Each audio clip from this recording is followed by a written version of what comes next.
Por esto, precisamente, es de esperar de la nunca desmentida y larga educación del pueblo de Valladolid que se tendrán en cuenta estas observaciones. Se fecha en Valladolid, 24 de septiembre de 1936.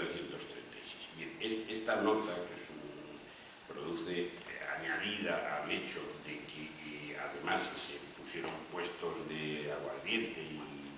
chocolate y azucarillos, etcétera, en los alrededores de San Isidro, me llevó a pensar cuál había sido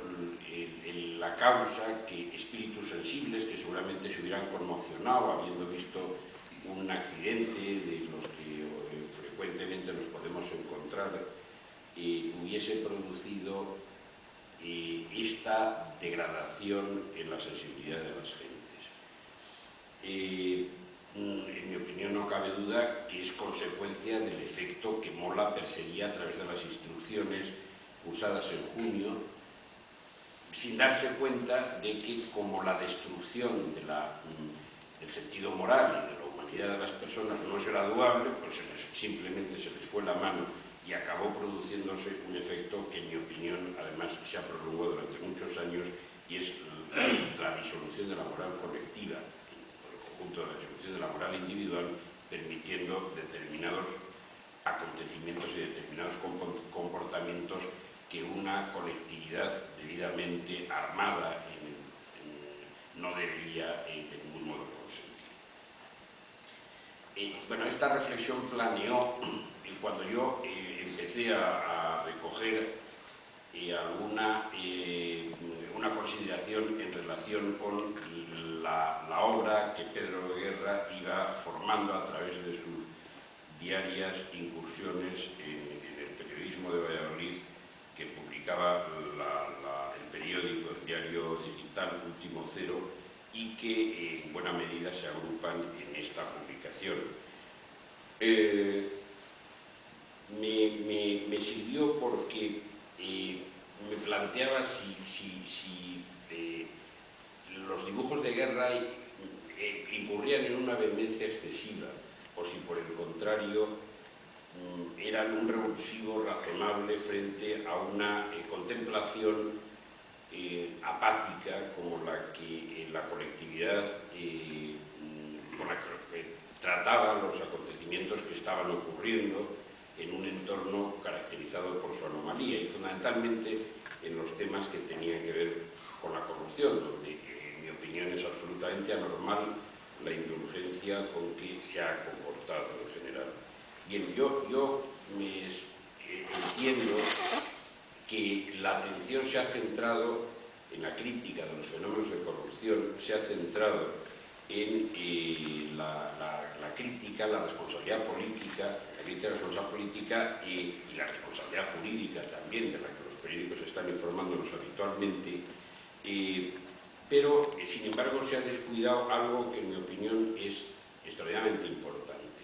que es el efecto contaminante de doble sentido que está produciendo la corrupción. Es decir, la proyección del ánimo corruptivo que por parte de los poderes corruptos se está haciendo en las bases ciudadanas de tal modo que no solamente legitimen su actuación, sino que la sigan consintiendo. Al respecto, creo que es muy ilustrativa la actuación de la ya derrocada élite política valenciana, que durante los años álgidos de la corrupción reinó en esas tierras, en que pretendieron que, puesto que los ciudadanos les reiteraban su apoyo a través de los sucesivos procesos electorales, pues que había que entender que obtenían una absolución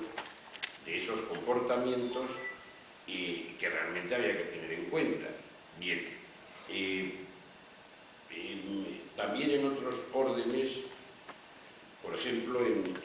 aquí mucho más cerca, en Arroyo, hemos tenido la sucesiva prolongación del poder de personajes que han estado, ya no es más o menos susceptible de calificar su conducta, sino que han sido condenados en todas las instancias posibles, que han resuelto sus sucesivos recursos, con un alcalde que ha sido condenado a una pena de prisión.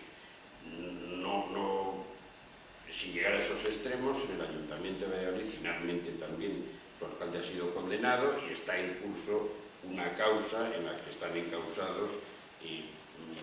personajes protagonistas de la vida local. En el ámbito regional, por no ir mucho más lejos, y acabo ya con este ejemplo, me centré, cuando escribí el prólogo estaba en su punto álgido, el caso de la Ciudad del Medio Ambiente de Soria y los sucesivos barajalos judiciales parando ese atropello jurídico que condujo a una decisión que me parece verdaderamente aberrante, que es la promulgación por las Cortes, donde tenía mayoría, como es lógico, el partido gobernante, una ley ad hoc que también fue sancionada por el Tribunal Constitucional. Esto tiene su antecedente, no te deja bien, lo conoce muy bien, porque es protagonista de esas iniciativas, lo mismo que había pasado con el vertedero Santovenia, en el que una ley ad hoc tuvo que ser tumbada por el Tribunal Constitucional, esto después de una batalla judicial campal, en la que se ponía de manifiesto el característico atropello con que el poder público se ha comportado sistemáticamente cuando se ha tratado de sacar adelante sus intereses, a veces con abierto desprecio de la ley, que además el propio poder se ha dado, y con vulneración, como es natural, de los intereses públicos que en definitiva le corresponde defender. Frente a toda esta sarta de atropellos de la ley, de incumplimientos y de vulneraciones de intereses públicos, yo me pregunto cómo es posible que se haya podido producir esa anestesia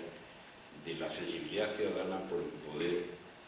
que está asegurando su impunidad. En mi opinión, hay un grado de patología, de enfermedad, por parte de las colectividades en cuanto son incapaces de reaccionar y pasan en su gran mayoría como un hecho común, con unas críticas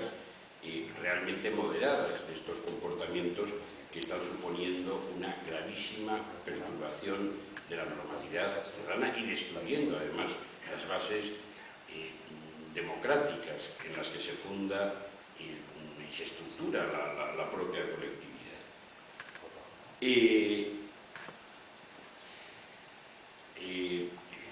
Al servicio de estos fines, al servicio del desenmascaramiento de esta actuación absolutamente impropia de un poder público democrático que tiene ese respetuoso con la legalidad, están las viñetas de Pedro Guerra, que están en las páginas de este libro que estamos presentando, ninguna de las cuales, desde luego, busca nuestra complacencia. Por el contrario, difícilmente podemos sustraernos a su impacto, que nos zarandea revelándonos el verdadero rostro del poder y la cara oculta de sus manejos, con sus secuelas de padecimiento y de infortunio para la generalidad de la gente. Guerra podría haberse dedicado a dibujar Arcadias felices en estas tierras nuestras. Desde luego, mano le sobra, y desde luego tan guapas le habrían quedado. Pero esto es lo que hay, esto es lo que tenemos, y afortunadamente hay alguien que está advirtiéndonos de que el rey está desnudo. Yo quiero agradecer a Pedro Guerra que haya tenido su aportación a la crítica de esas anomalías, de esa enfermedad social en la que nos encontramos, tratándola con tan naturalidad como si realmente fuese un hecho fatal frente al cual no pudiera hacerse nada.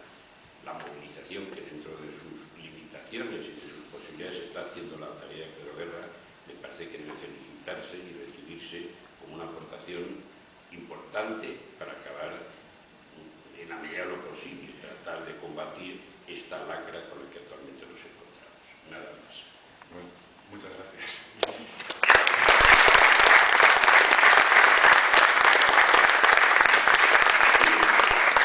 Cuando hace más de 3 años yo me puse a dibujar, me encontré con una creencia fundamental. Yo no sabía nada de economía y lo que estaba ocurriendo era una cosa fundamentalmente económica. En casa, al lado de casa, en los